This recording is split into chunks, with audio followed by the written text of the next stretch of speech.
Over the last month, many people have said many strong words to us. They say that adults don't cry. However, what does one do when you lose your hero? To say that we are devastated would be the greatest understatement ever. We have lost our hero, and we are sad. This hero can never be brought back by any means. And given his mark on our lives, it makes it hard. Yet, we hold our heads up high because we know the man who is and always shall be our hero. We know the principles he stood for and the way he raised us. Throughout our childhood, I in particular was fascinated by superheroes. It took me a while to realize that I had my own personal superhero. Our hero was a different type of hero. In the various phases of our lives, he was not your traditional superhero who flew in, saved the day, and flew out again. He was a constant figure, a consistent, principled individual who let his actions speak to us about what was right and what was wrong. Over our lifetimes, our hero has been both supporting and challenging. He brought us up in the way that him and our mother thought was best. Principled, independent, self-critical, meticulous to a fault, and analytical about all we do. In primary school, when I came fourth at the end of the year, our hero first said, "Well done." Then he asked me, "I've been to number first." Whenever we complained about some work being hard, and he did this to so many people who have said this, our hero reminded us that hard work never killed anybody.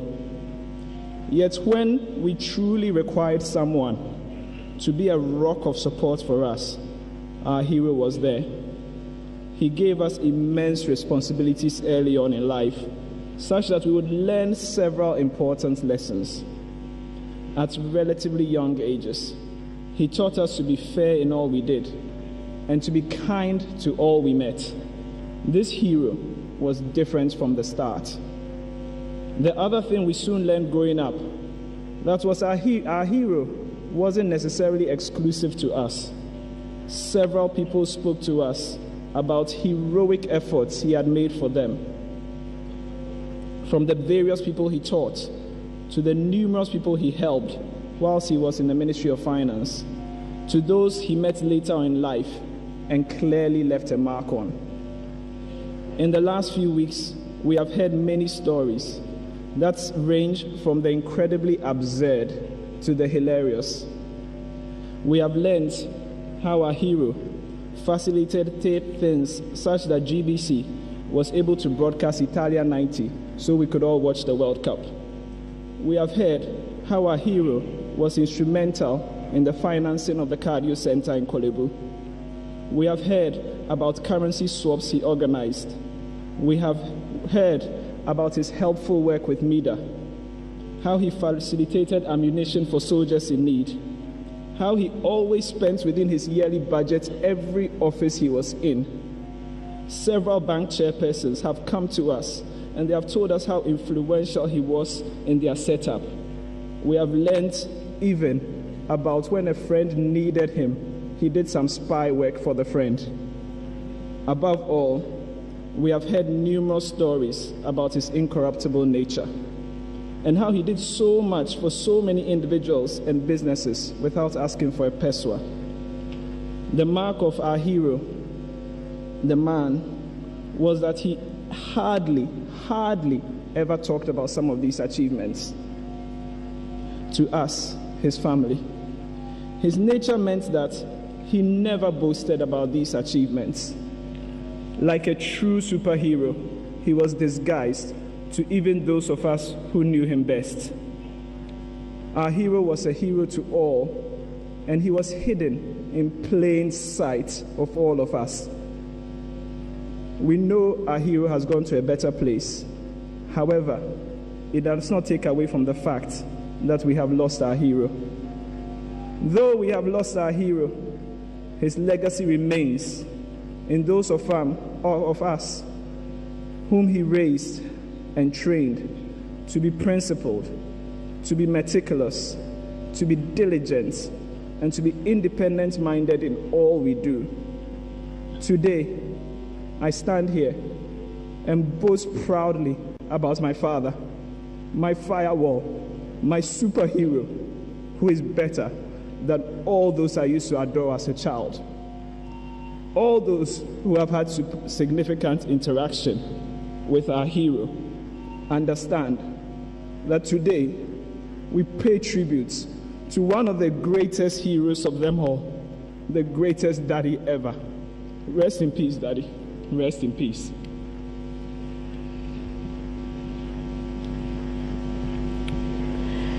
To our hero. My world stopped on the morning of 29th June 2018. I was not prepared to lose you, but I know God is real. How could he not be when he gave you to me? And how can I not understand that he has called you to a better place? So I give thanks because I'm honored to have known you. You were a man of principles and exceptionally high standards. You stood for honor, integrity, humility, service to others, and compassion. Your actions spoke to us daily about right and wrong. You were an exceptional father. There was a duality to you that worked perfectly for us. You pushed us to do better and delivered harsh truths in your pragmatic way.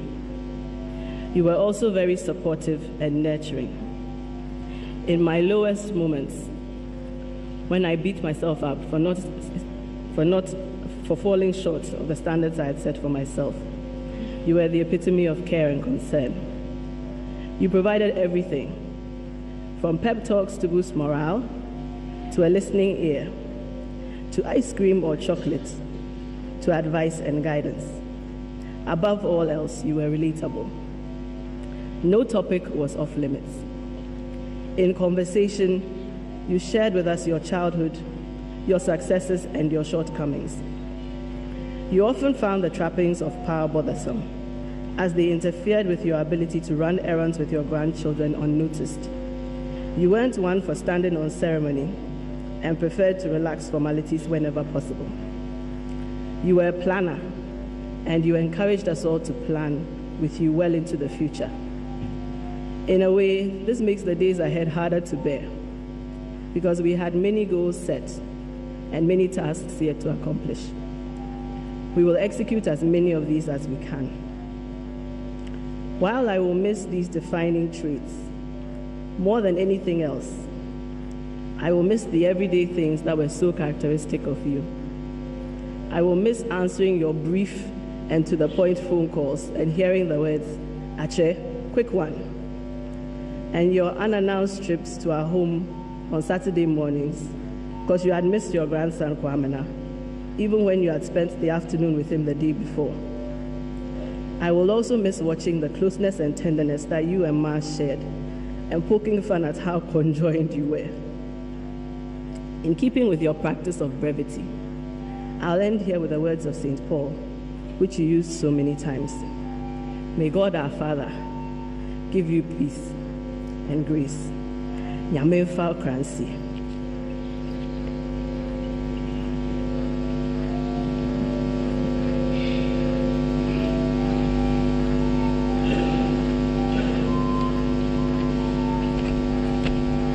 "40 years and 5 months we lived together. Paa Kwesi was a thorough person who paid attention to detail, a very meticulous man. Those of us close to you know the sacrifices you made for the country from as far back as the late 1970s. You served the country selflessly. You often said that you did not go into politics, but politics found you. He was not your mainstream politician. He was a technocrat who nurtured many people and delighted in seeing his protégés blossom and excel. You proved to all that a Christian could rise to a very high position and come out without soiling his or her name. A simple, honest, principled man of integrity, you are, my dear husband. Unfortunately, it is the loud who are often recognized and praises showered on them. But in your quiet and humble way, you excelled wherever you found yourself. Over the last few weeks, I've been amazed at the number of people who have come to show us love. And I ask myself, is this Ghana? Are all these people in Ghana? Because the maligning, the lies, the treachery, the wickedness, the deliberately changing things so that you could look better than others, the mischievousness. I ask myself, is this Ghana? I ask myself, is this my own husband that people have come to pay tribute to? And today, I ask the same question. Did people really know my husband? Did they take time to know him? The false accusations, the lies, the maligning, did they know him? My dearest, me, your children, Kwesi, Mami Boatema, Yao, Atre, your grandchildren, Emily, Kwamna, and Eliana, we knew you and we know you. And we know you are a rare gem, and we treasure you, and we are very proud of you. 1,000 tears won't bring you back. I know because I have cried. But I know that you made your mark in this country and beyond. And you touched many lives. And those who cared to know you, those who cared to give you time to prove yourself, know what a rare gem you are. So I pray that your memory will impact and empower generations. As I celebrate my husband, I stand in front of the Lord today, and with a song in my heart and an outstretched hand, I say, thank you, Lord, to you only King of glory.